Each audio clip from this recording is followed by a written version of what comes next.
Join किया है साबिक सेक्रेटरी खारजा एजाज चौधरी ने। सर बहुत शुक्रिया आपने ज्वाइन किया प्रोग्राम में। ये बताएगा कि 13 साल के वक्फे के बाद पाकिस्तानी वजीर खारजा का दौरा होना बांग्लादेश का, ये बताइएगा कि ये कितनी बड़ी पेशरफ्त है और बांग्लादेश के भारत के साथ ताल्लुकात में बिगाड़ और पाकिस्तान के साथ ताल्लुकात में बेहतरी जनूबी एशिया में किस तरह से जो जियो पॉलिटिक्स है तब्दील हो रही है। जी, बहुत अच्छी डेवलपमेंट है, बड़ी भी है। पहले भी माज़ी में बांग्लादेश के साथ ऐसी हुकूमतें वहाँ आई हैं, जब ताल्लुकात नॉर्मल हुआ करते थे। खालिदा ज़िया साहिबा की हुकूमत थी, उससे पहले जनरल इरशाद थे, इवन जनरल ज़िया रहमान के ज़माने में। या लेकिन ये जो दौर गुज़रा है पिछला 11 साल में, जब शेख हसीना ने सिस्टमैटिकली पाकिस्तान के खिलाफ नफ़रत को बहुत परवान चढ़ाया, बिल्कुल। और ये नहीं कि बांग्लादेश के अवाम की तर्जुमानी करते हुए, बल्कि अफ़सोस ये है कि हिंदुस्तान की ख़्वाहिशात के ताबे होकर, हिंदुस्तान की रीजनल डोमिनेंस की जो पॉलिसी के आगे मरगूब होकर, उसने बांग्लादेश के अवाम को हिंदुस्तान के आगे मजबूर कर दिया। और हर जगह, मैं उस ज़माने में जब शेख हसीना हुकूमत में थी और वीज़े बहुत कम मिलते थे, तो समरसत में गया था वहाँ पे, और मैंने देखा था कि किस तरह वो अपना और शेख मुजीब का कल्ट बना रही थी। लोग बड़े परेशान थे। लेकिन अब उस दौर के बाद अब जब हम वहाँ पे पाकिस्तान के वज़ीर ख़ारिजा गए हैं, तो उनको इस बात का ज़्यादा अंदाज़ा होगा कि भई ये पाकिस्तान के साथ जो दोस्ती है हमारी, उसके अंदर जो एक कदर मुश्तरक ये है कि दोनों के दोनों हिंदुस्तान के सताए हुए हैं। हिंदुस्तान की जो खित्ते में बालादस्ती की ख़्वाहिश है, जिसमें वो दोनों की सॉवरेनिटी, टेरिटोरियल इंटीग्रिटी की रिस्पेक्ट नहीं करता।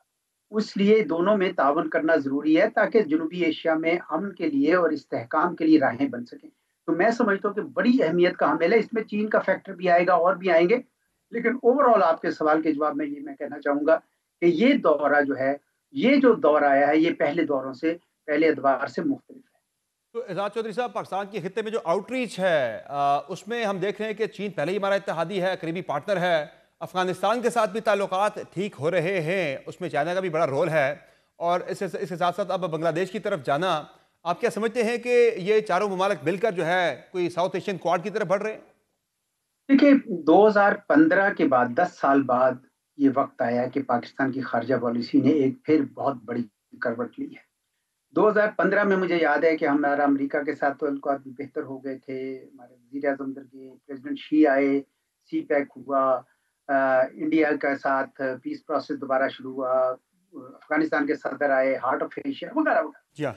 उसके बाद से अब 2 10 साल बाद मैं देख रहा हूँ कि दोबारा एक बार पाकिस्तान की ख़ारिजा पॉलिसी का अच्छा दौर आ, हम्म। ठीक है जी। इसमें पाकिस्तान मग़रबी एशिया में भी और किसी हद तक जनूबी एशिया में एक बड़ी अच्छी कुव्वत, एक ऐसी कुव्वत जो इस्तेहकाम ला सकती है, बन के उभरा है। हिंदुस्तान जो है वो इस में था कि वो अब इस इलाके का इजारादार है, जी हाँ। हेजमॉन है, बड़े अच्छे-अच्छे नाम उन्होंने निकाले, बिल्कुल। नेट सिक्योरिटी प्रोवाइडर है, वगैरह-वगैरह। लेकिन ना सिर्फ वो, उनको एहसास हुआ, बल्कि उनका जो बैकर था मेन अमेरिका, उसको भी एहसास हो गया कि हिंदुस्तान के अंदर वो तिल नहीं कि ये खित्ते में इस्तेहकाम ला सके या चीन का मुकाबला कर सके। तो चुनांचे अब ये एक आपने जिसका क्वाड का ज़िक्र किया, मुझे ये नहीं पता कि वो क्या अलायंस होगा, लेकिन ये मुझे पता चला है कि खित्ते के जितने ममालिक हैं और चीन, ये सारे अब ये सोच रहे हैं कि हमें अब मिलकर इस एशिया के मामलात एशिया में हल करने पड़ेंगे। मुझे याद है, मैं चंद साल पहले सदर शी की एक तकरीर सुन रहा था, वहाँ पे एक प्रोसेस था, मैं भी उस हॉल में मौजूद था। उन्होंने कहा था कि एशिया के मामलात एशिया में हल होने चाहिए। तो मेरे ख्याल में काफ़ी हद तक जो है, हम उस तरफ बढ़ रहे हैं। कुछ हिंदुस्तानी जो एनालिस्ट हैं, वो ये भी अब ये सोच रहे हैं और तजवीज़ कर रहे हैं कि शायद पाकिस्तान, चीन और हिंदुस्तान के दरमियान में भी कोई सिक्योरिटी आर्किटेक्चर की बात होनी चाहिए कि भाई इस तरीके से ठीक नहीं है कि आप एग्रेशन करें। हिंदुस्तान का मसला ये है कि उसके चीन के साथ भी ताल्लुकात ख़राब हैं, पाकिस्तान के साथ भी, और अब बांग्लादेश के साथ भी ख़राब हैं बहुत ज़्यादा। आपको पता है शेख हसीना को उन्होंने जी हाँ। जगह दी हुई है जहाँ आए दिन वो इश्तियाल अंगेज़ बयान देते हैं, दिल्ली में देती हैं।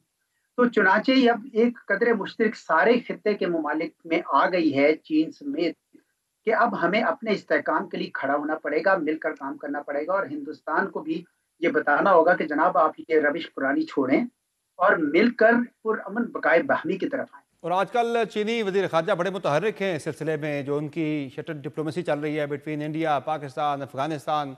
आपको वो उसी तसलसल का जो है वो सिलसिला दिखाई दे रही है?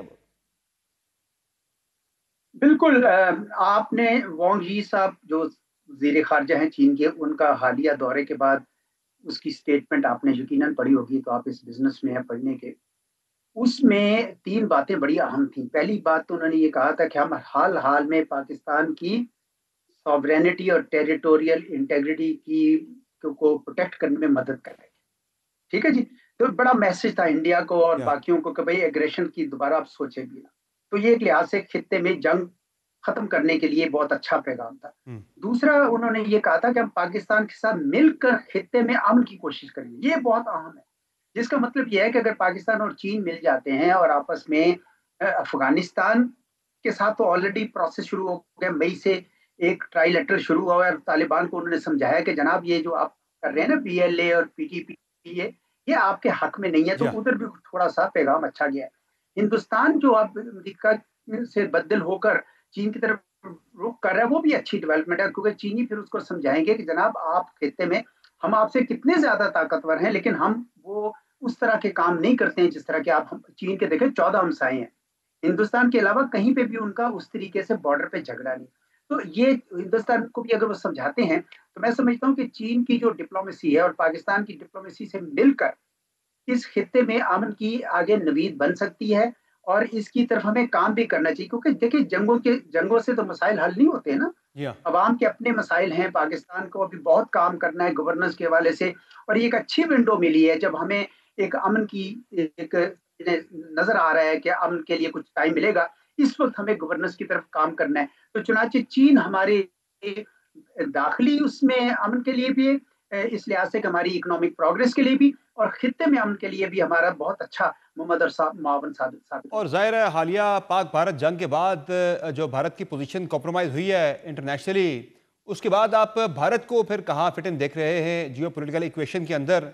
पर्टिकुलरली जो आप कह रहे हैं कि चाइना की जो पॉलिसी है कि वो खित्ते के अंदर आप तमाम ममालिक को इकट्ठा करना चाह रहे हैं, तो क्या चाइना भारत को वाशिंगटन से दूर कर पाएगा? देखिए ये तो उनका नी जर्क रिएक्शन है कि चूँकि अमेरिका से नहीं बनी तो उधर चले जाओ। भई ऐसे थोड़ी होता है, ख़ारिजा पॉलिसी को आप सही तरीके से चलाएँ। पहले जब आप अमेरिका के पीछे जाके बैठे, तो 20 साल तो आप माय डियर डोनाल्ड फ्रेंड वग़ैरह करते रहे। वो हाउडी माउडी वहाँ पे हाउडी मोदी होता था ह्यूस्टन में ये वो।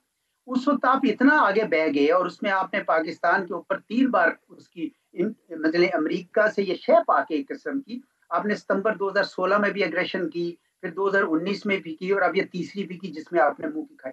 तो हिंदुस्तान को अब ये एहसास हो जाना या चाहिए कि भई आप इस तरह के काम क्यों करते हैं? आप लोग चीन के साथ तरफ जा रहे हैं। चीन में भी आपको पता है कि एक ज़माने में जब नेहरू साहब ने हिंदी-चीनी भाई-भाई का नारा लगाया, फिर सही 1965 की जंग हो गई। क्योंकि बुनियादी तौर पर चीन और हिंदुस्तान स्ट्रेटेजिक कॉम्पिटिटर हैं, ये याद रखें। या इनका स्ट्रेटेजिक इंटरेस्ट उस तरह नहीं मिलता है जिस तरीके से हिंदुस्तान इस वक़्त सोच रहा है। हिंदुस्तान का ये ख़्याल है कि वो इस वक़्त अमेरिका को नीचा दिखाने के लिए ये काम कर रहा है, ये और भी नुकसानदेह होगा, और भी ज़्यादा हिंदुस्तान अमेरिका को चढ़ाएगा। वो पाकिस्तान को देखें और कुछ सीखें, पाकिस्तान ने दोनों ममालिक के साथ ताल्लुकात रखे हैं, सही बावजूद इसके कि हमारे पास उतने वसाइल नहीं है जितने हिंदुस्तान के पास है, लेकिन मेरा ख़्याल है हमारी ख़ारिजा पॉलिसी में ये ठीक मैच्योरिटी है कि हम ये नहीं कर रहे हैं कि जी ठीक जब अमेरिका के साथ दोस्त थे तो हमने चीन को बहुत ज़्यादा ख़राब किया या चीन के साथ दोस्ती हुई तो ठीक अमेरिका को छोड़ दिया। देखिए मुल्कों के दरमियान जो ताल्लुकात है उसमें तवाज़ुन रहना चाहिए। इसी ठीक तरह हिंदुस्तान ने हमसायों के साथ भी तवाज़ुन नहीं रखा। कभी तो इतना शीरो-शकर हो जाते हैं बांग्लादेश के साथ शेख हसीना में कि अंदर चले जाते हैं, उनके मुल्क के अंदर इंटरफेरेंस करते हैं और ऐसे ही कभी खिलाफ होते हैं तो इतने ज़्यादा हो जाते हैं। यही चीज़ वो पाकिस्तान के साथ करते हैं कि कभी दोस्ती करने पे आए तो आ जाते हैं, लेकिन बीच में से वो जो नफ़रत है उनकी वो फिर दोबारा कहीं से ओद आती है। तो ठीक है ये इस वक़्त एक टर्निंग पॉइंट है, एक ट्रांज़िशन है, एक फ्लूइड सिचुएशन है, जिसके अंदर मौका है, जिस तरह मैंने पहले अर्ज़ की, कि चीन उस प्रोसेस को लीड कर सकता है कि आप इस खित्ते में अगर अमन के लिए मिलकर काम करें और ठीक है हिंदुस्तान को को-ऑप्ट करें उसके अंदर। देखिए हिंदुस्तान ने पाकिस्तान को आइसोलेट करने के लिए क्या-क्या नहीं किया।